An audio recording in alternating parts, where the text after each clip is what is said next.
এটা তো একাধিক লোকের কাছে।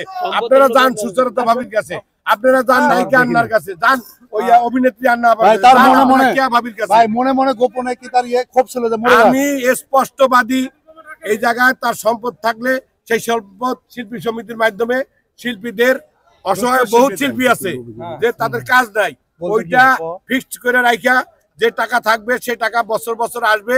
এই দুস্থ শিল্পী বলতে আমাদের যে সহকর্মী যাদের কাজ নাই তারা নিলে এই জায়গা তারা হাত তুলবে, হে আল্লাহ অন্ধ না পাকে ব্যস্ত নসিব করবে। কিন্তু মনি নিবে না, মনি মানসিক ভাবে তাকে টর্চারিং করছে, তাকে কি আপনার এই যে হেনস্থা করতে, আমি সাক্ষী। আমার গাড়ি থেকে তারে নামাই দিতে গেছে।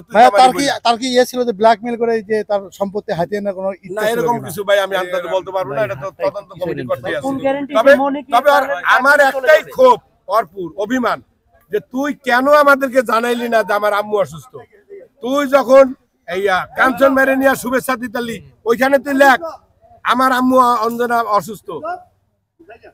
দাঁড়াও, তো আজকে আমার কথা হলো, আমি কিন্তু তার প্রতি ব্যক্তিগত আক্রোশ না, আমার অভিমান তার প্রতি। একটা মনিরপুর আমার অভিমান, যে কেন জাতি জানবে না, কেন শিল্পী সমিতি জানবে না, কেন তার পাশের ভাইগুলো আমরা তারা জানবো না। আজকে আমরা থাকি তো তার ওই বঙ্গবন্ধু মেডিকেল কলেজ, পিজি হাসপাতাল, ওই জায়গায় না নিয়ে তো তারে বাকি দিন পর্যন্ত এই জায়গায় রাখতে পারতাম। একটা জিনিস বলবো, সেটা হচ্ছে যে একটা অচেনা মানুষ যদি হয় অসুস্থ হলে আমরা কিন্তু চেষ্টা করি তাকে হাসপাতালে নেওয়ার জন্য। বিষয়টা আমি স্পষ্ট করে দেই, উনি বাঁচলে বাঁচলো, না বাঁচলে নাই।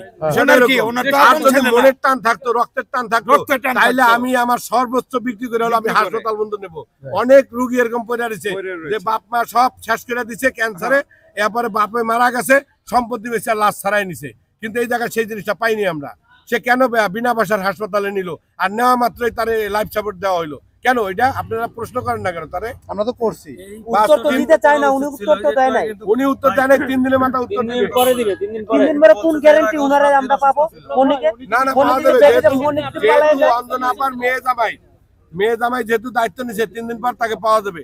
আর আমরা চাই আপনাদের কাছে আমরা তুইলা ধরবো সত্যটাই। আমরা আবারও বলি, অঞ্জনা আপায় অবহেলা ছিল, কিন্তু তাকে মাইরা ফেলাইছে, মারছে, দাঁড়ছে, এগুলো আমরা 3 দিন পরে জানবো। তবে সে অসুস্থ ছিল, ব্রেন স্ট্রোক করছে, বিছনায় পায়খানা প্রস্রাব করছে, এটাও সত্য। তবে তার চিকিৎসায় গাফুলতি ছিল। অনেকে অভিযোগ করছে যে হাসপাতাল নিয়ে দেবো, সেইটা না নিয়ে ধরো কেউ নিলে এখানে আমাদের কাছে অভিযোগ আছে তাকে 16 পয়সা মারা হয়েছে।